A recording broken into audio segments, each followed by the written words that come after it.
Let me know when you're ready, Mr. Cameron. Okay, welcome to ASYNC, everyone. It's lovely to have you back. Tonight we have thank you. Good work. Yeah. Cool. So tonight I have the great pleasure in welcoming back a previous speaker, James Turner. But before we get on to that, I just wanted to say a huge thank you to Runway East for putting on this amazing venue that we get to enjoy month after month, and they pay for the pizzas as well. Like, it is something that we are exceptionally lucky to have. Also, we have Silicon Brighton with a handsome Cameron over there, and some spectacular AV, which means that hopefully there are some people, hello Jake, watching at home that get to follow along with all of this. So yeah, again, very, very grateful for that. And thank you to all of the sponsors of Silicon Brighton, because it is a not-for-profit, I'm fairly sure, and their entire thing is just to help the tech community in Brighton. Speaking of, you are at a Brighton tech event, and this is one of the oldest, I do believe. It's been going since, I think, around 2008. I very much need to find the exact date, because every month I get up here and I forget when exactly it started. But it's it's weird to think that we're closing in on its 20th anniversary in a couple of years. But yeah, anyway, enough waffle from me. I say that, I mean, I love waffling, but I'm gonna have to stop myself. So tonight, was anyone here for part one of James's talk a few months back? Only CJ. Oh, really? I hope you don't mind doing a bit of recap, James. Yeah, wow, because there's a lot of previous people here, but it was excellent. I'm sorry to say, folks, you missed out, but luckily we have it recorded, so you will be able to go and check it out. But we get to hear sort of part two, a continuation of, and I am extremely excited to hear it. So please put your hands together for James. Thank you, everybody. So part one was about Svelte and some of the features in that, particularly Svelte runes and the patterns used in that. But this is a wider thing. So that was part of this was all part of a project that I started quite a long time ago. That was just a typical side project, really. COVID had just hit, sitting at home, and we sort of just wanted some stuff to do. And my day job is a consultancy. I just wanted to use AWS, see how serverless worked, was it all hype, what were the costs, etc., etc. And also, historically, I've been doing lots of React, and Svelte was the new kid on the block. So I thought, let's give it a try. It's a little side project, so no harm. So a lot of this was just the spirit of experimentation. So that's kind of the background. And it sort of slowly it's taken off, and we've built, I think, almost a commercial system. So I'll take you through some of the, pluck out some of the interesting bits from that. As I go along, please ask questions. I get very bored if I just ramble on my own. So please ask questions. And if they're too off topic, I'll address them later. So a little bit about me. I've been doing this for a very long time. Believe it or not, I started on my first program was on a Sinclair ZX81, if anybody remembers one of those. My first job was on an IBM 3270 at the Vauxhall Car Factory, making cars. Slightly more relevant to what we're talking about now. My first real web app was an FX trading system written in the sort of mid-noughties on IE6. Which dates me as well, and before there were any frameworks, JavaScript frameworks, and you were poking right into the DOM because it would be overwhelmed by streaming data coming into a browser. So anyway, that's a little bit about my background. Hopefully, so OrderWhizz. So really, our first thing was just, as I say, it was COVID. My business partner was a member of a cricket club. They wanted to sit on the boundary and order some drinks. So we thought, oh, well, let's do that. I mean, there was no real business case for them. We weren't in bed with a point of sale vendor or anything like that, but it really was just a side project. Let's see where it goes. But there were some interesting requirements for that. So obviously, if you're sitting on a boundary in the middle of the country, you're probably not going to have a great phone signal. So you're going to have terrible latency, et cetera, et cetera. Also, we thought if this is ever successful, we're building an ordering system, very low margins on that. We're talking 0.5%, 1% on each transaction. So we're going to have to deal with high volume. We're going to get very spiky usage as well. So suddenly, you'll open an event and you'll get 1,000 orders coming in half an hour. So this was a nice mix, we thought, with Lambda functions, where you're just going to use it on demand. So I thought, okay, that's fine. Also, because it was a side project, it was my consultancy, I didn't want to be spending my own money on this. So I thought, right, let's do it cheaply. So I'm not going to spend huge money on stuff. I don't want to be running databases and paying, £100 a month or whatever. So let's do that. So it was cheap and cheerful. A few principles was that because I wanted it in the end to scale, what I didn't want was any bottlenecks in the potential architecture. So I was looking for a shared nothing. But let's see if we can do that. Again, I didn't want to over-design something. So I don't know who've heard this expression, Yagni, you ain't going to need it. So that's sort of what I was aiming for as well. So I'm going to stick the minimum amount of stuff in and then grow it. And then finally, again, because it's spending my money doing this, there's this thing called opportunity cost, which is basically whatever you do, what it does is it's the cost of what else you're not doing. So if you decide to upgrade something to a new version of a software system, what you're not doing is developing the new version of your own. So this was another sort of thing of the many trade-offs that I've always got in my head, is this concept of opportunity cost. Anyway, so, I'm going the wrong way. So let's do a little demo about what the system is first. So let's just pop over there and see what we've got. Right, I'm going to put my glasses on for this. So here we have it. It's a sort of fairly bog standard ordering system where you can just go on your mobile phone and you can order some stuff. So in this case, we moved from cricket clubs to swimming clubs for various reasons. So you can see here that, you can go along and you can create a little buying page where you want. You can decide, I'm going to buy some tickets. You can then go along and you can say, I'm going to buy a couple of those. I'm going to buy a couple of those. Let's just spread that a bit wider so we can see. So one of the interesting things already here is if you see on the right-hand side, we've got these offers popping up. Now, in most systems, what happens is if you go onto an e-commerce system, what that does is that goes over to the server. It calculates the offers on the server and then pops it back. But one of the things we did was, because what we're using was JavaScript, we were running the same code server-side and client-side. So we actually just went along and calculated those offers in real time, did that, showed it, and then of course when we actually submit the request, we run exactly the same code on the server side to actually make sure that nobody's hacking the system and trying to get offers that they're not entitled to. The other little thing that will come in later as well, you see that 198 left. So what people can do is put in limit so that obviously you can't overbook. Now, so what happens is after you decide to hit the checkout, you've then got 5-10 minutes to buy, and then that gets reduced. Just remember that. We'll get back to that later because it's going to be quite an important talking point about how Lambdas work. So just like that. So then we're just going to go along and we're going to check out there. You can define questions and stuff like that. And then we're going to, way. There you go. Oh, there you go. You have reached the sales limit for one of the tickets. So there we go. That's annoying. I was going to take you through. Let's see if I can. No, they're the sales limits. Now, let's pop back a bit there. No!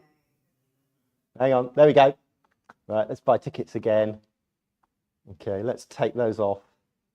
Let's see if I can buy a couple of those on Sunday. And then go through there. There you go. So that's there you go. So that again, that nicely demonstrates my server-side error handling, checking out on. And then we'll just put in some. This is the usual dummy. That's the usual dummy credit card numbers. For anybody who ever tests buying systems, you'll remember that 4242 number. Presumably somebody who read the Hitchhiker's Guide to the Galaxy. There we go. And we're doing that. We got an order and we come through. It's also being an email sent off to you. So that's it.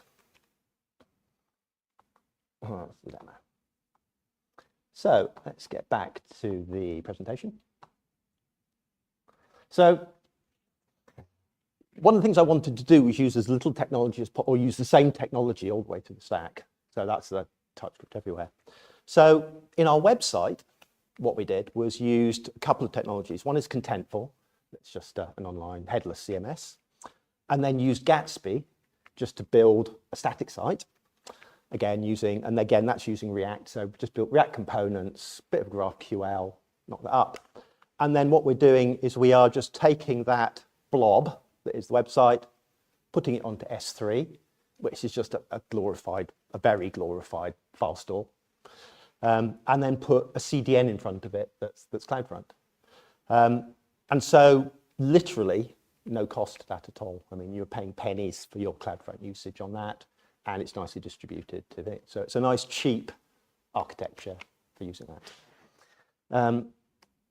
If you look at CloudFront configuration as well, you can see that literally all you have to do is, that's a distribution, and all you're doing, if you see on that origin or origin group, you're just saying, this is the S3 bucket that I want to serve from. So you say index.html, it comes to there, and that's it. So it's nice, simple, flat site. Simple as that.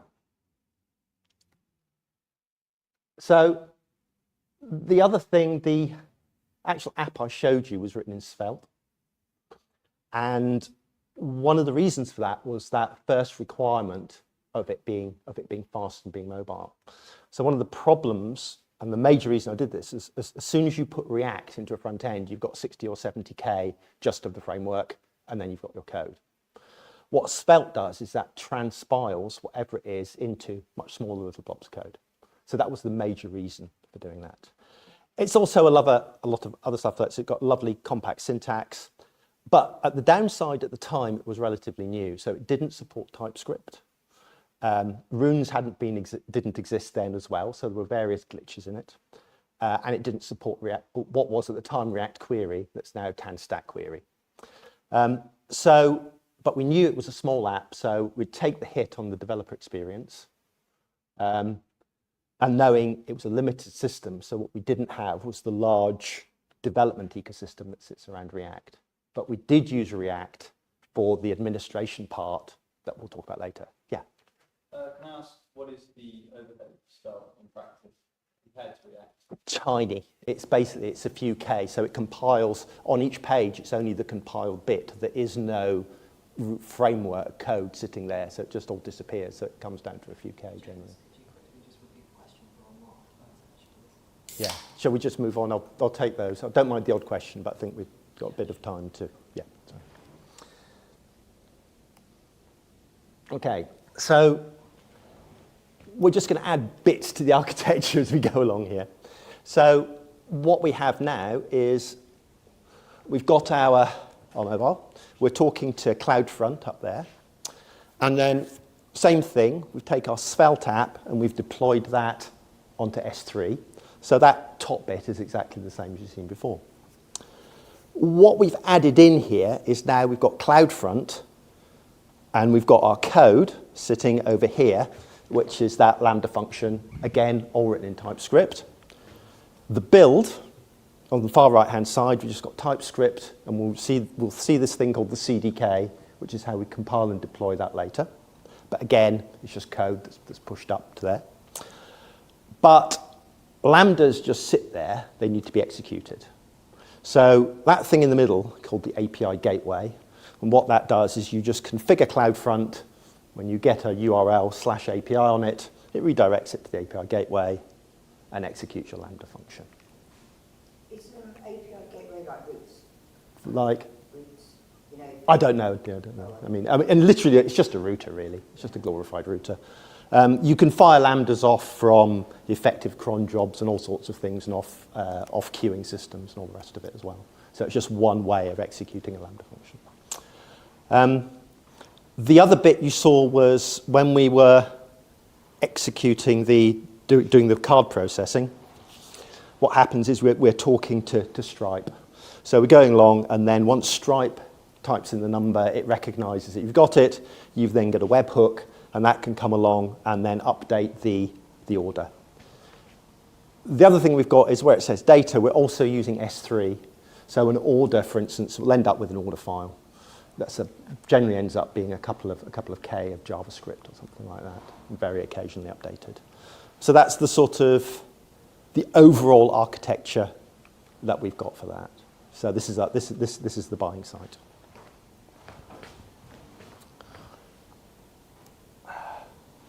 So again, getting to trade-offs. You know, a lot of people now will be using technologies like Next and server-side rendering and all the rest of that kind of stuff. Whereas we're using a single-page app. So one of the reasons for doing it, so a few reasons for kind of doing that. Firstly, you can just take your bundle of code, it goes on a CDN, and then that's generally nice and close to where people are doing it. So most of your code, most of your data is just being served over from a CDN. Again, that's nice and cheap. So again, we're reducing the network traffic, reducing the server costs, and also reducing the server load. So if you are sort of rendering your HTML on the server, that's a lot more stuff to be doing. That HTML is going over the wire rather than just downloading that JavaScript code and a bit of CSS once at the beginning. Also, I think it's a lot simpler than thinking about server-side rendering and having, you know, all the latest stuff that's gone into Next and having directives and all the rest of it that you've got in it. So I happen to think it's simpler. I know there are probably some, you know, use cases for why it's good, but again, I was being a bit of a cheapskate. I just wanted to do it relatively simply and just use the CDN.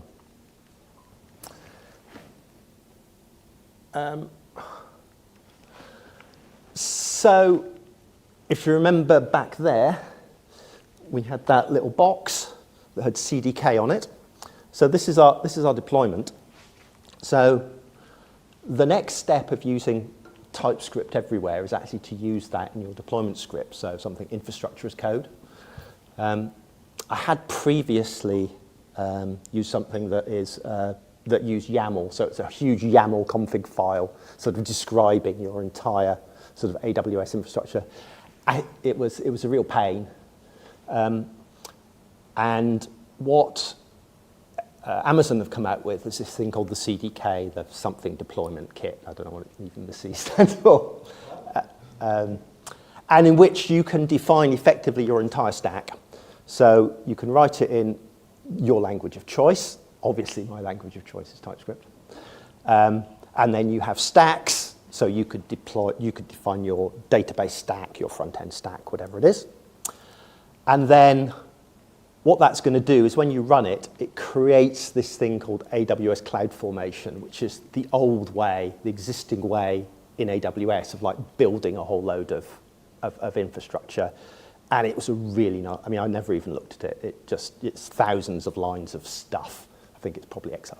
You know, I don't want to look at it and I've never looked at it. But as far as I'm concerned, it just deploys it, creates your infrastructure, and it will work out, yeah, this is new, this is old, these are updates I need, et cetera, et cetera, et cetera. And we can have a look at roughly what some of that TypeScript looks like now. So let's go and have a look at that. So there we go. So if we look at our Lambda CDK, stack CDK, there we go. So let's go a little bit bigger on that. So you can see the sort of thing. So nicely, guess what? It's all in TypeScript. And then you're creating a stack. And here we are creating an S3 bucket. And the nice thing about all this stuff, of course, is it's all got TypeScript definitions.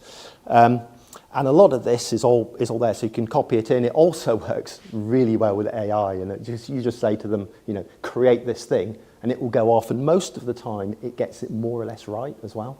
So it saved me. This is one of the times when AI worked quite well for me inside Visual Studio Code. And it just sort of whacked this out, and then I went along and changed a few things. And the great thing is, you know, you can parameterize this using JavaScript as you want all the way through. So you can see here that we are now, so we're defining our S3 bucket, we're defining our CloudFront, you can put all your security stuff in here as well.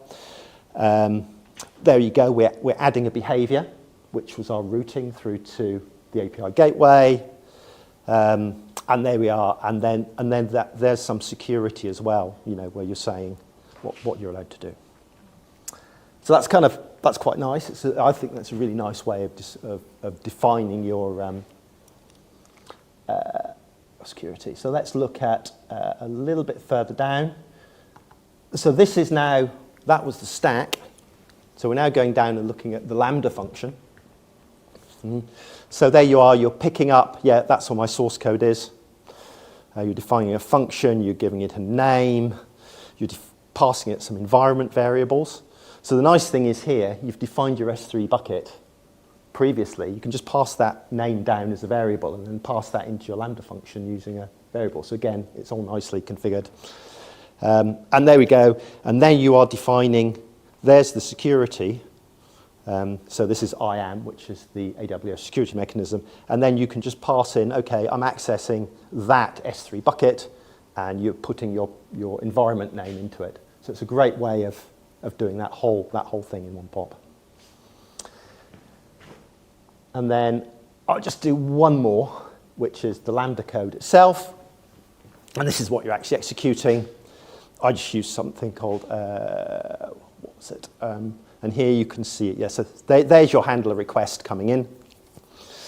So that's your handle request. You're getting the API gateway interface coming in. Again, we're in TypeScript, so you've got all the nice auto help on that. This is the bit that's when you're logging in, you send a magic link to a browser so somebody can click on it and then come back. It's getting a parameter, it's getting the user out of the database, doing some stuff, and then it's going and sending an email. So typical stuff you'd expect to see in a piece of code. Okay.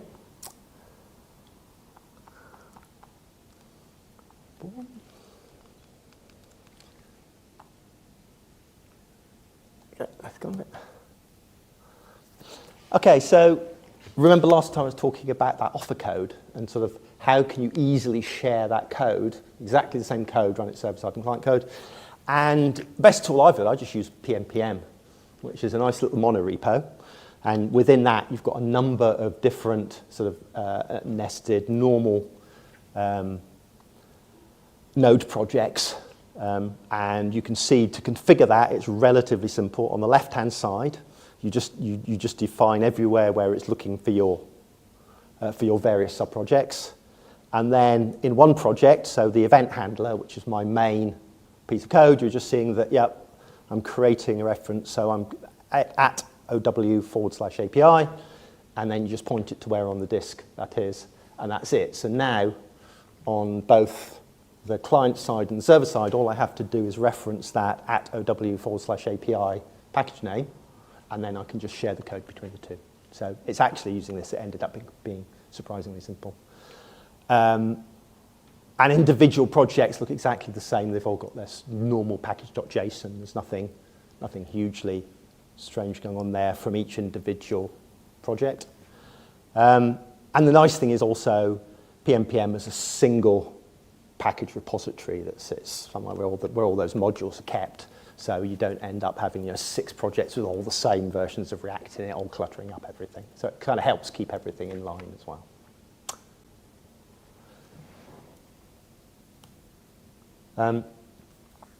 So now that I can share my JavaScript code between my TypeScript code, between the front end and the back end, what I wanted to do was nail down that interface between the two. And when I get a response, so when I get a request coming from the browser, I want to validate that. Now, there are usual sort of solutions like Zod and stuff like that that do that inside a framework. But there's this other thing I looked at called type-check macro. This is about 4 or 5 years ago. And what it does is it actually looks at your TypeScript definitions, and then it uses, it does build time using Babel, and actually builds little functions that actually then do the validation for you, which means it's nice and small and it's nice and quick. So again, you don't have the framework overhead of the whole of sort of a Zod, and then that's compiled, and then that's and that. So that's really nice. Also, in this case, if you see in the code, what I'm doing is, because I'm now sharing those TypeScript definitions, I get very few errors between, what's being sent into the server and vice versa is all the same. So I end up with very few mismatches between what the client is sending and the server is expecting and vice versa. So this is one of the great advantages about using the same technology rather than having a Java server or whatever it is and then having to sort of manually then come along and check that. So we'll just have a look now, hopefully, at a little bit of, there we go. So this is what a bit of type check macro looks like. So here I have my standard TypeScript definition of what my create order payload looks like. I've got a couple of things that I'm going to import from type check macro, this register type and create validator. So you can see here, I'm doing my register type, and it's making sure that that name matches create order payload.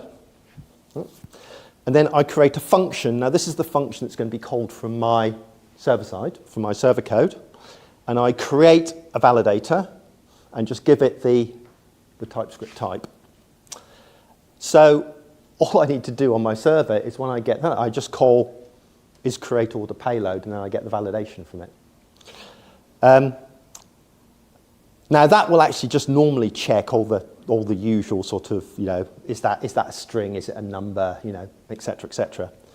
Also nicely, it'll check whether there are any extra fields that somebody is trying to hack your system by putting the extra fields in and see if they can inject it into your database. So let's check nobody's doing that. And then I can add my own little constraints. So you can see there I've created what is a base string field, and I've given it a type of email. And then here I can say, okay, I'm going to run an email validator, and that's just going to be the normal regex. So you can put any validation that you want in there at all. Does it do like a deep sort of, I guess like go through the type as well, where I see you've got a new basket? Yeah, it will, but it does. The thing is, it does have to be in the same file. That's because it's actually looking at the files because it's using type check because it's using Babel. Yeah. So there are some nasties you can do. So you can't just do it everywhere, unfortunately. But it was a trade-off at the time. I thought this is good enough because it means basically gives me a single source of truth for everything, and it's all written in TypeScript without having to do anything third party, which was kind of the reason I went for it.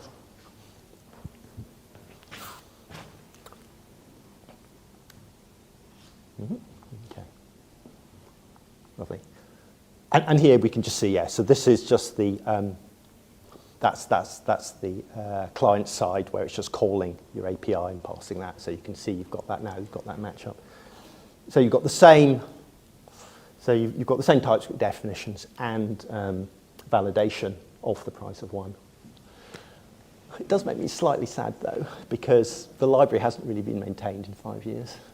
I'm sitting there going, oh, goes over that. It's also, because of that, it doesn't support things like discriminated unions. It doesn't handle enums very well. So, I don't know. I'm sticking with it. It works at the moment, but at some point I might have to move, but I don't want to. I like the idea, like that, but there we go. The next thing is testing. So, you've seen the usual silly triangle thing that you get like that. Actually, when I'm testing my system, what I really want to know is that, so to create an order, I'm going to go through 3 or 4 calls to my server, one of them coming back. So I'm going to create a payment intent, get that, I'm going to create the order, and I'm going to get something back from Stripe, I'm then going to validate that. So I'm going to about half a dozen calls to the server. Now, for me to be happy that my system actually works, that's what I want to call. I want to test that goes, do that, do that, do that, do that. Do I have an order? Does the order appear in my report? Refund an order. Does that appear in the port? Do I send an email out to the client, et cetera, et cetera. And actually, most of what you're trying to do is an integration of those various bits of the system. So when I'm doing unit testing, I'm not really, what I'm interested in is, if I'm doing something like a regex or something like that, I want to do lots of little bits. But the real thing I want to do is the integration between all those things. And that's what this sort of trophy testing is about. And this, like Kent C. Dodds was the guy who sort of came up with that, and that's what I kind of follow in my testing strategy. You know, write tests, not too many, mostly integration tests. So that's the strategy. Why is it called trophy testing? Why is it called trophy testing? Just the shape of I think it's just the shape of it. So, you know, normally you've got your pyramid testing where everything's at the bottom. Here it's just the shape because you've got your static stuff there, which is I guess your TypeScript and that. You've got a few unit tests, and then most of the work is up here in your integration tests. And I guess they wanted a marketing hook on it as well. So, yeah. Again, yeah, this is probably, you know, what sort of systems this is applicable for, more these sort of business applications like this rather than, you know, low-level systems or something like that. But there we go. So on that theme, what I want to do is I want to mock as little as possible. I don't want like this sort of Java unit testing where you take a single class and you mock everything around it. So what I want to do is I want to mock as little as possible. So things like externalities like calling Stripe, sending an email. I want to test a series of API calls. Yep.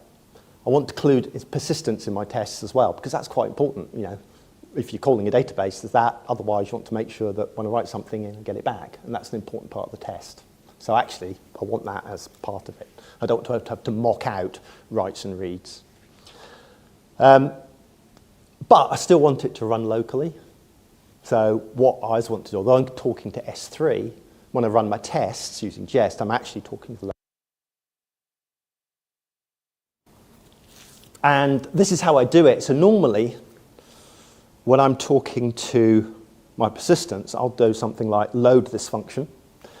And then what I'm getting back, my schema is defined in my TypeScript. I get that back and save it.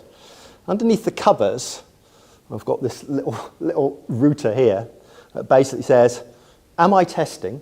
If I'm testing, I'm going to read a JSON file from disk. Otherwise, I'm going to use S3. So dependent on how I'm running the same code, I'm just going to file or S3 dependent on where I'm running. And there's a little bit of jest here. I won't go through too much, but this just hopefully show you roughly the sort of thing I'm doing. So, you know, I create an outlet, which is effectively the seller, create a basket item, create a menu, create an event order, do a load of expects, create an intent order, boom, boom, create payment intent, expect a load of stuff. And it carries on like that, but that's the sort of level I want to do. So I can go through the entire happy path and know that's working. So that's kind of the level of testing I'm doing there.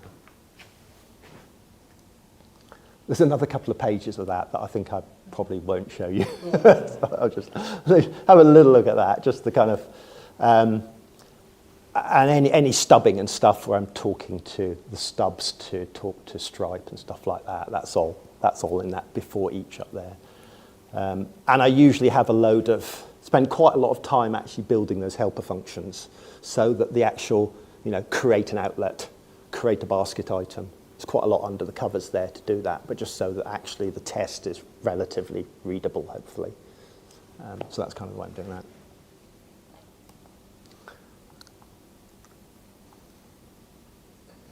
Oops.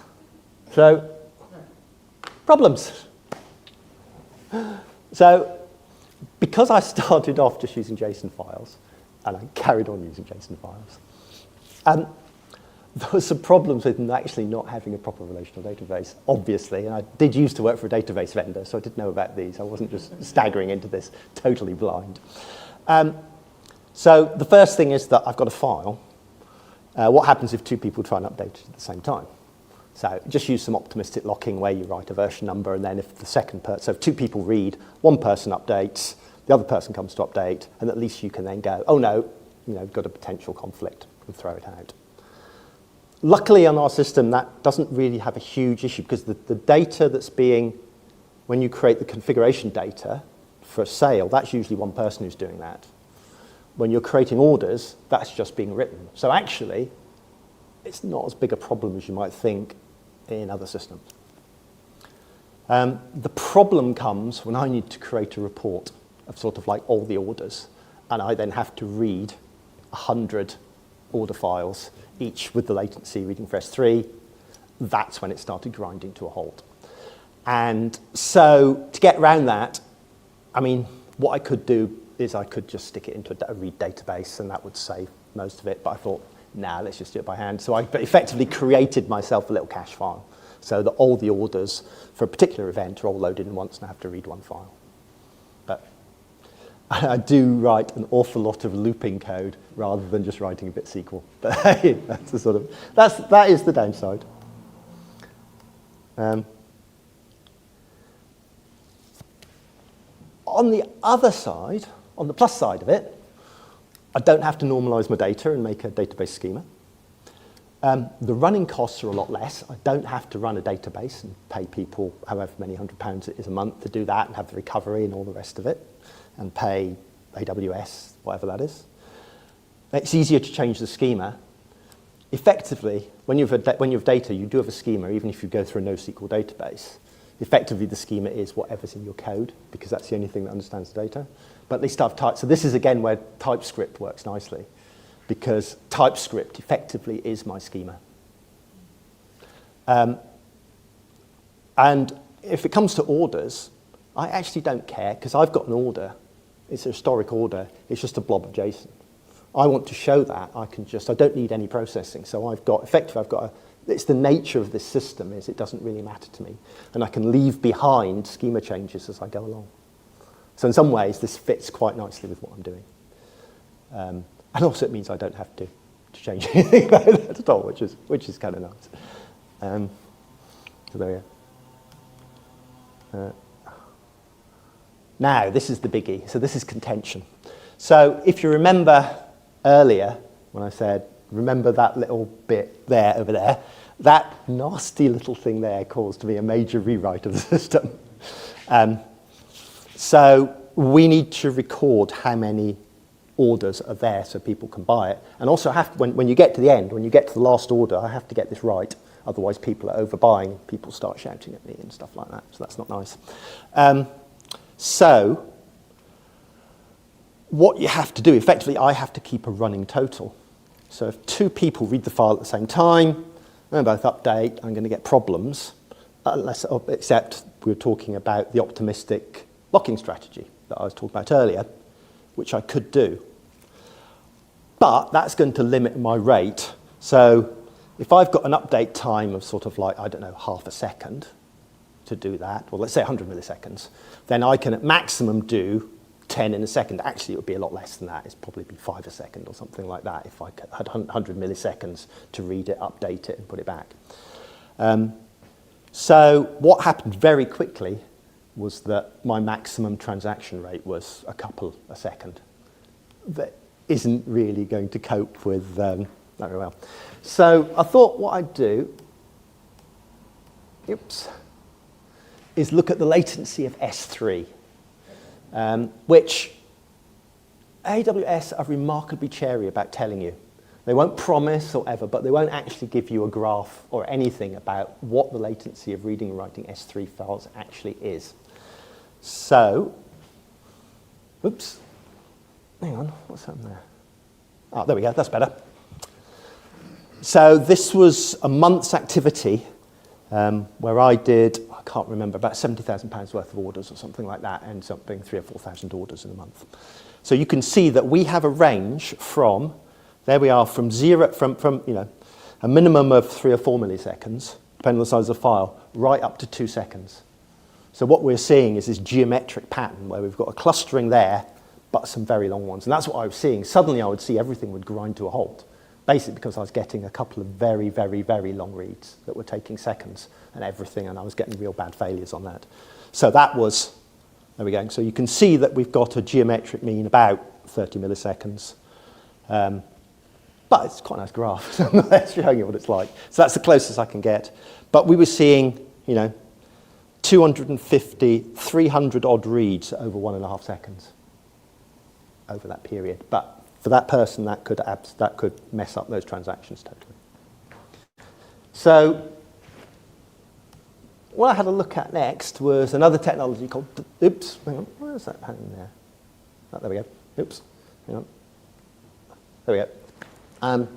So this is DynamoDB, which is just a key value pair lookup, but you still get JSON back. So it's really effectively just a lot faster way of looking up data. So you can see here, this is a very different picture. So you can see here that now we're looking at, what, 5 milliseconds. Sorry, yeah, 5 milliseconds or so like that. And that gives me plenty. So I'm now talking, not quite 100, but 20, 30 transactions per second, which is enough for what I need, especially as that is just within one event. So if I'm going across events, I've got no contention. It's only because I've got that one number where I'm trying to hold the total number of tickets for an event that I've actually got that contention. So that was quite good. But then I thought, I'd better test it. And so that worked. I ended up with a throughput. I could do 1,500 orders per minute on that. But that's all I could test, because then Stripe, because what I didn't want to test it in isolation. I wanted to test it with the whole system. And then Stripe started limiting me on that's the number you can do without it thinks that somebody's spamming them.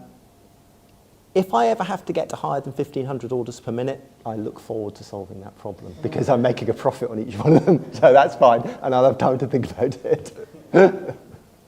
So that's okay.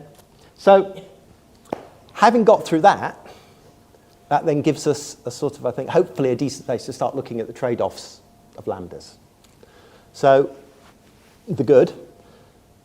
It's very cheap for bursty loads. So you'll see when I show you the numbers, which I'll show you at the end of how much I'm paying, it's actually quite cheap for that.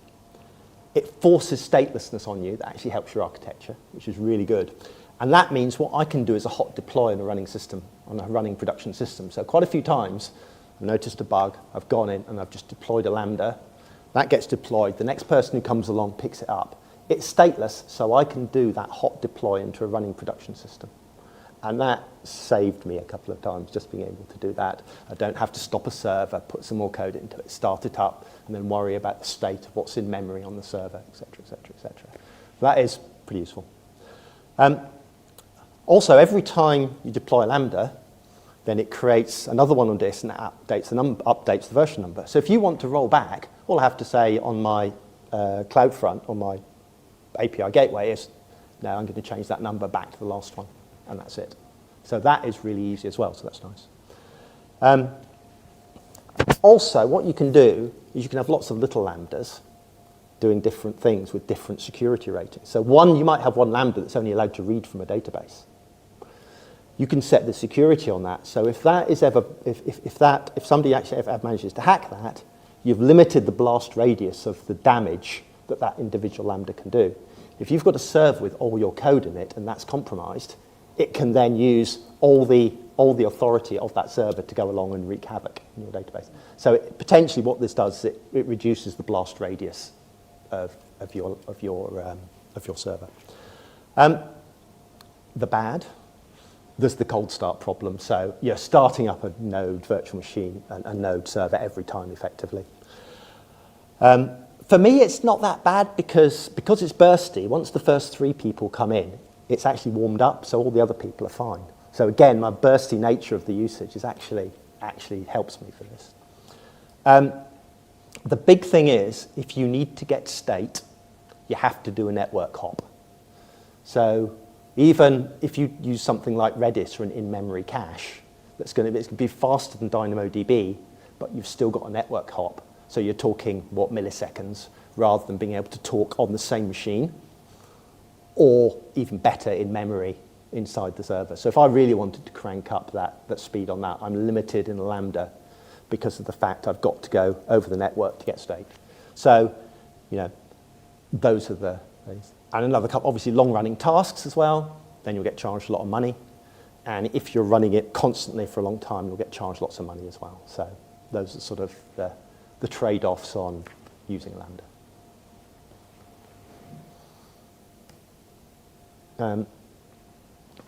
So changing the architecture diagram here, just sticking DynamoDB in.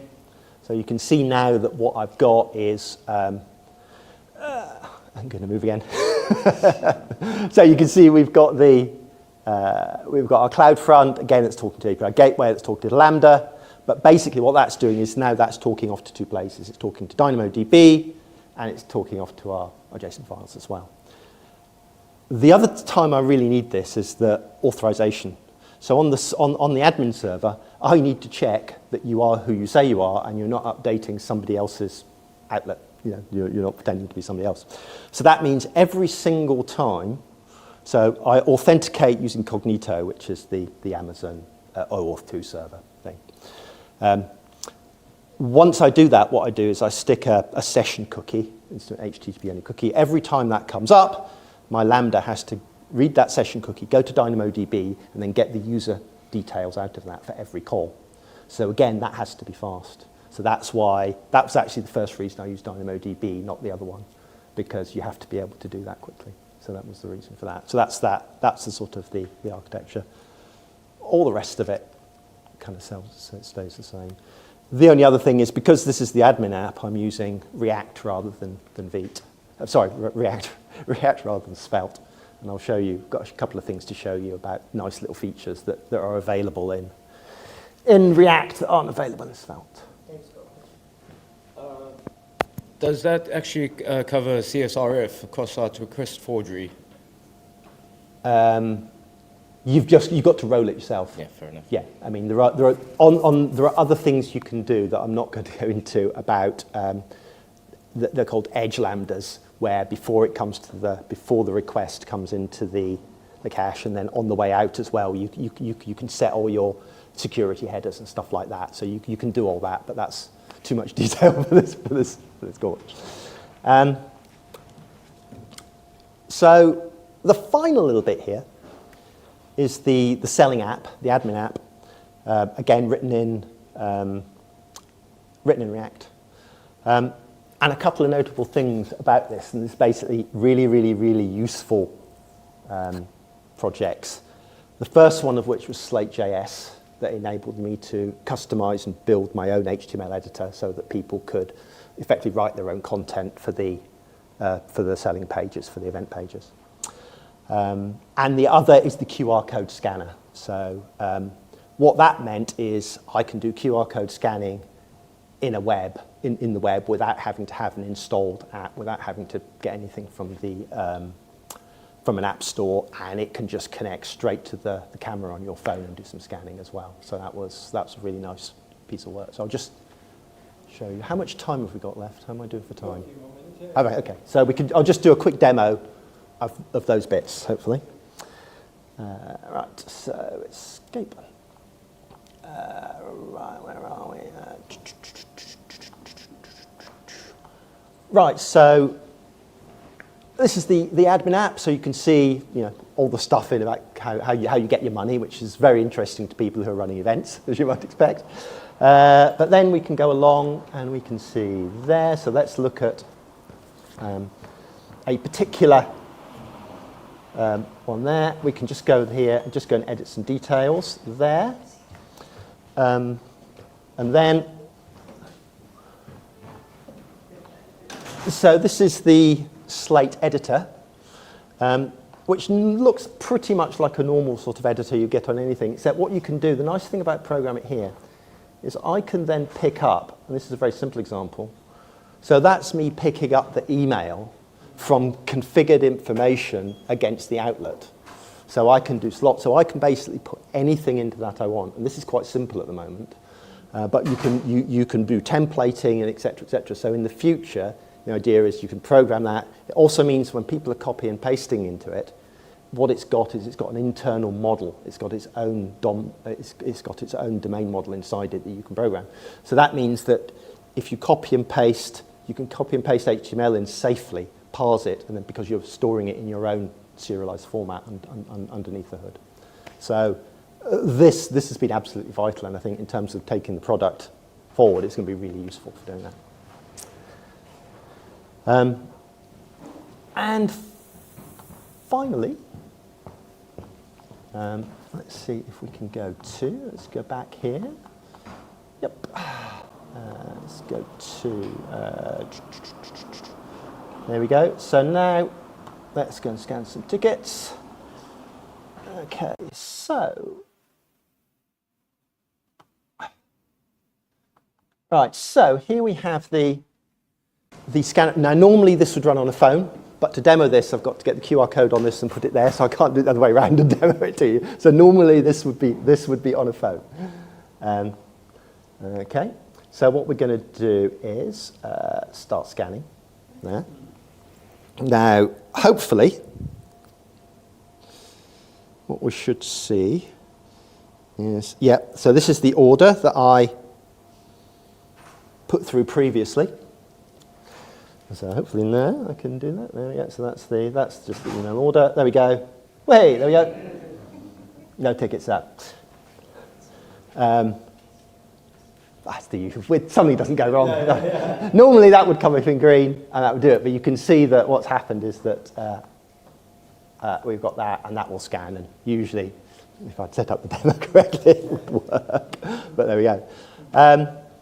And the nice thing about that is, if a club or something has got a load of volunteers, all you have to do is send them that URL and they can come along and they can scan it themselves.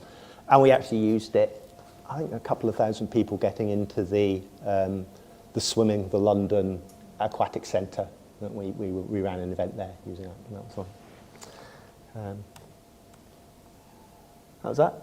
And I think I've got, in fact I know I've got, where we go, admin site, there we go. Here's that. And I've got the final slide now, which is the costs of how much this costs me to run using all this. And it comes out at, there you can see, $6. That actually includes the Route 53, which is there. Actually, I've got another domain on it as well.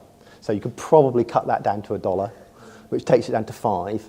And the pound to dollar is now up about 1.4. So you're probably talking about, I reckon, £4 a month to run it using that. But the other interesting thing here is that if you look at the costs, I haven't actually hit the Lambda limit. I'm paying 0 for that. But most of my costs are, as usual with all these cloud things, you suddenly get the costs where you don't expect. So they say, it costs so much per penny for so much for 1,000 invocations of Lambda. But then what costs is the API gateway to actually do the call? Also, sending out my emails. Oh, sorry. Try again. Fantastic.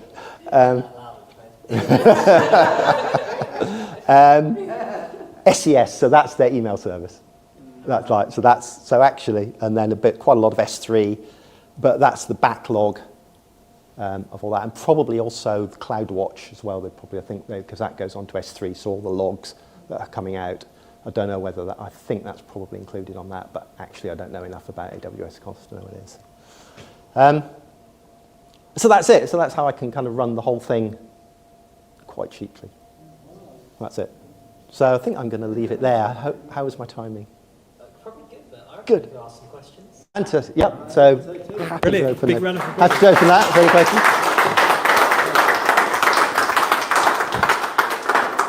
So I have questions, but I should offer it up to the floor first. Anyone else? Nico. Thank you. How do you run it locally? Kind of heard it's often quite difficult if you use a lot of Lambda functions and things.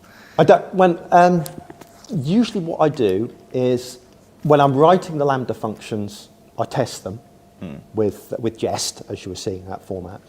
I then deploy it and we'll run, and then usually that's good enough. So we will then just run it over the wire. So I won't have a stubbed server. I will actually just do that. So so we'll be running obviously be using Vite and running that locally. So you can run you can run the UI locally, just using the usual tools, and they are actually. Can you just deploy quite quickly? Yeah. Because I could, those Lambda functions deploy in a couple of minutes. But actually, most of the work you'll do is you'll sit down and it does, because it takes that bit longer to debug going over the wire. What I find is I tend to do my fairly good testing and make sure it works, that all those things work. So I don't tend to waste a lot of time going back and forwards.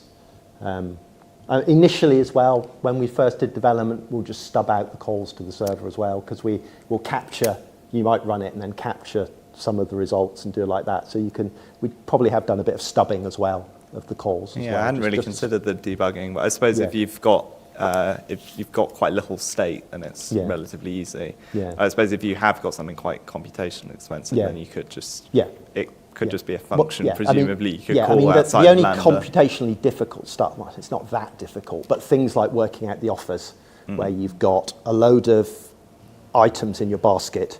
You've got a load of offers, and there's a number of combinations you can do it, and you've got to apply them, because you'll find that That's certain prime item could go unit into test two offers. situation, isn't it, as well? In which case you would mock the dependencies anyway. Yeah, well, so you'd be able to- that is the one place where I would be rigorously unit tested. Yeah. So that you know that, you create this basket, I expect these offers to pop out.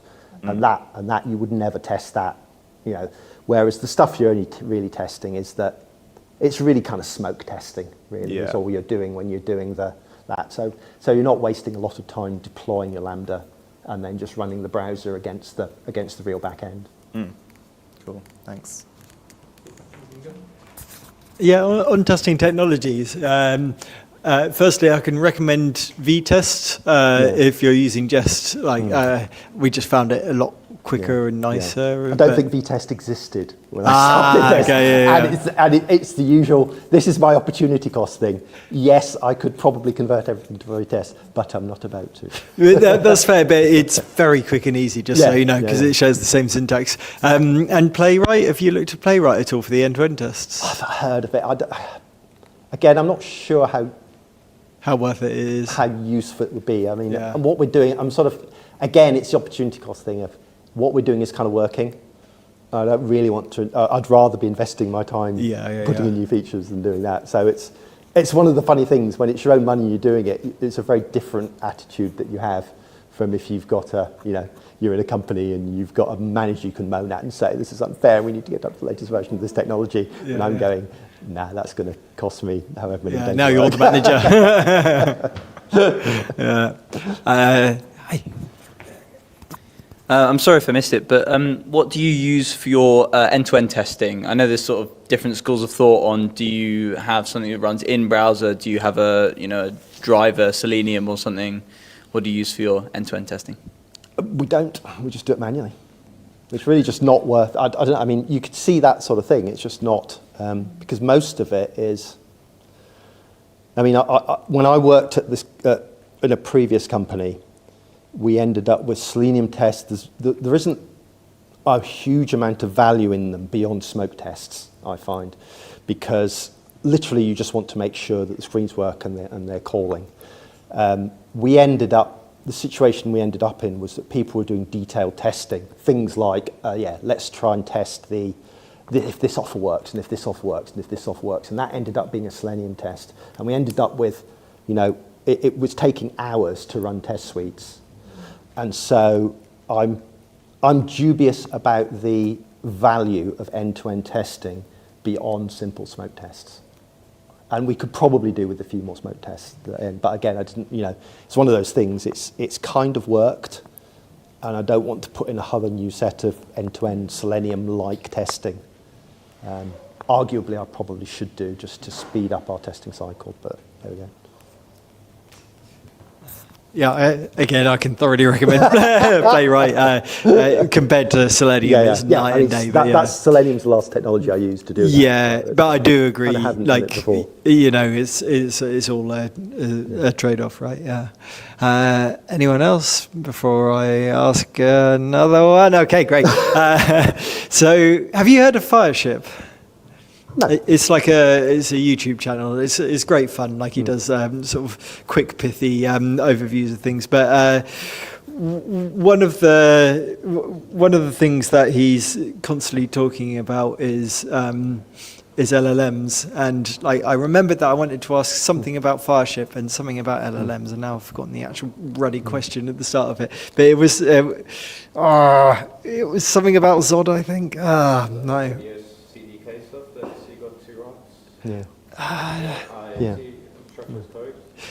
No, it wasn't that. But you have a question on that, Dave? Okay. Yeah, thanks. No. I mean, the biggest thing we've used, obviously, just using Visual Studio Code with the usual stuff. It's been really helpful talking to APIs because it does tend to, it's a lot quicker. And the AWS documentation, shall we say, leaves something to be desired. So the best thing about it is actually just using AI to just summarize, to find stuff out and get summaries on it. And the other thing we are using it for is we've written some help documentation, and rather than just using a search on that, we've just put that into an LLM, so that now what happens is that when you ask the question, it will then come along and actually search our documentation and bring up that. So those are the sort of ways that we're using it. Copilot writes plans now. Whenever you do anything, it writes a plan. Whenever you ask a question in Copilot, it'll make a plan for you. Yeah. You can add that too, which is great because it just tells you where you're going and what you need. Yeah. And how it works. I wouldn't. Obviously, we've got if you look at our order processing flow, I'm not going to let any code into that order processing flow unless I've read it and understand it, and nothing. It's like if you've got code like that that's critical. I am not, I might use it to help me write a function, but I'm not taking automated anything out of that.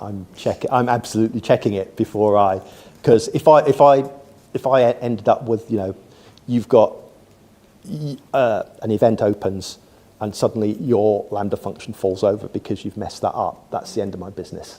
And I'm not going to take that risk. Yeah. Out of interest, how do you, how did you move from a cricket club to like swimming events? Are you just marketing? My business partner is a member of a cricket club and a swimming club.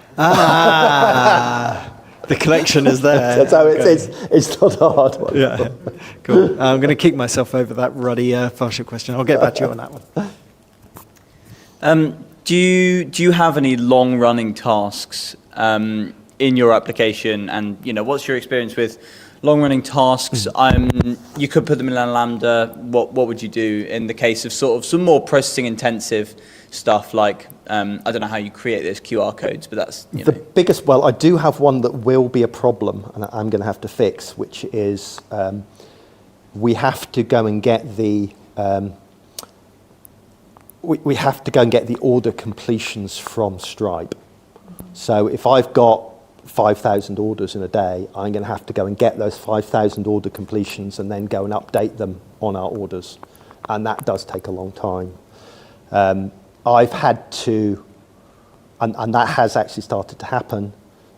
I basically put a Band-Aid on it at the moment of only processing the first however many 100 records and then coming back and then doing it that way. So that's the Band-Aid I've got at the moment. What I don't know is what that is not going to scale, and I do need to do something about it. So I'm open to anything. I think you can. There is a calling mechanism now that won't at least stop it. I think, but I need to, that's one of the next things I'm going to look into. Yeah. This is starting to be me not knowing much about the AWS Lambdas, but what's the sort of timeout like, and is that customizable? You can set it, but it's I think mine can run for 30 seconds. I mean, you can set up and you can increase that, but then again, it's the costs start to rack up as well, and it just becomes not sensible. So it's something that at the moment I'm coping with, but it's definitely something that needs addressed, and I don't really want to, have to run my own server just to do that. But at the moment, I don't know. But if anybody's got any answers to that particular problem, as some people might have noticed, I suddenly remembered my question. It wasn't Zod, it was Svelte. Yeah. And much like Simon Willison's test of the latest greatest LLM is always to try and get it to draw a pelican on a bicycle, which is surprisingly hard. Farship's test is to get it to write some Svelte code, because they can all write React code because it's so ubiquitous. Have you tried getting an LLM to write Svelte code, and how did it do? I haven't, no. I mean, I still haven't upgraded to Svelte 5 because, there's a whole, and I'm still not even running on Vite. We're still using Rollup. So I'm using Svelte from 3 or 4 years ago. And we're sort of waiting again, but just because I don't want to spend 3 weeks rewriting it when it looks, it's one of those things, it works fine. It's got its problems, but at some point the pain will get enough that we will do it. But then we'll just do the whole thing and we'll move 2 generations on with everything. We'll move on to Vite, we'll use runes, etc., etc. So I'm sort of happy to wait, and then probably next year sometime we'll do a big upgrade of the whole thing. And using playwright tests. And using playwright. I mean, and there are other things also, like probably what we'll want to do is being able to integrate it and put it into other people's websites and iframe it and all that kind of stuff as well. So we'll hopefully do it at the same time that we rejig the all architecture, rather than just having it as an app that runs on a phone, or a single page app that works on a phone. We'd want to be able to embed it in other stuff and other websites, stuff like that. So that's probably do that at the same time and then sort of get dual use out of the whole rewriting process. Yeah, very cool. Okay, I've still got loads of questions, but I'll probably let you off. Anyone else got any last burning questions? James? Hello, thank Hello. you. Hello, Thank you for James. your, hello, thanks for your good talk. So your business partner has just got off the phone with Emily Evis, and of course, being a business partner would say yes. What is the first thing that you need to improve in your architecture? Should we clarify, Emily Evis? This is the hypothetical Glastonbury scenario. Yeah. Just to check. How would I handle Glastonbury-like loads on this thing? Or would it be security, or would it be Security, delivery, load. Yeah. I don't think because it's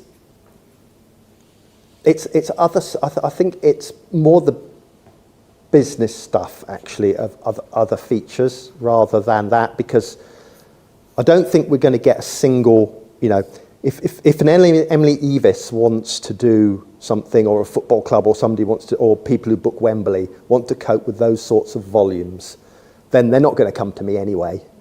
And our business is more, I'd rather get lots of, our sort of model is very much more, small local clubs, that sort of thing. And we don't have any bottlenecks on that until we get to the point where we're running so many Lambdas that I've got to go to AWS and say, please let me have more. So there's no, because of that bit shared nothing outside a single event. DynamoDB scales horizontally like that as well, so it's got that constant sort of 5 milliseconds. So that doesn't worry me either. So in terms of scalability, because I'm not doing that big event where I've got that thing, and nobody's going to come to me for that anyway, for what this is. So I'm not really worried about that performance, apart from the one I was talking about, which is if I'm doing 1 million transactions a day, I've got to get that. I've got to have some sort of batch process that runs at night to get all those confirmations from Stripe and then update that. So that's the only real technical performance thing that I think I'm really worried about. So, in summary, why did you accept Glastonbury? Practical question. Yeah. Not really technical, but when they made their order, how do they receive it? So do they have to go to a bar and pick it up, or does somebody bring their delivery to so them? at the moment, so they get in the initial one, actually what happened was we had there were a number of tables. So you just put your table number in. I see, yeah. And then when they sat there, so there were like 3 tables were set up around the boundary. Oh, right. And then this was COVID time, so people would order a beer, and then the bar staff would come along with a tray and just carry it around and get them to them. Yeah. So that's the way that worked. Okay. Now what we do, obviously, because what's happened now is that was never a very good business model, because what you really need to do to get into that bar market is have integration with point of sale. And so we just don't have the distribution channel to do that. There were a few companies that did these sorts of apps, but they got bought. And we can't compete with SumUp and people like that. No. So it's just not, and that's why we sort of, the first thing was just a side project. But actually the swimming stuff then became a bit more, this is more useful. But we've ended up going more to an Eventbrite sort of Ticket Tailor kind of thing for that, but specific to small sports clubs, and that we think might be a sort of a defendable niche. Okay, thanks. Right. I think we should let James escape now. Thank you so much for all the great questions. And Will appeared as well. Thank you so much for providing the drinks, which have still lasted us. So huge thank you for the sponsorship a couple of months ago. The next ASYNC will be in October. I failed to look it up. I've forgotten what it is. We will get the website details up as soon as we possibly can. For now, if you could help sort of just sorting out the room a little bit, and then we're all going to go around to one bar just around the corner for a drink. Thank you so much for coming, everyone. Big round of applause for James. Okay.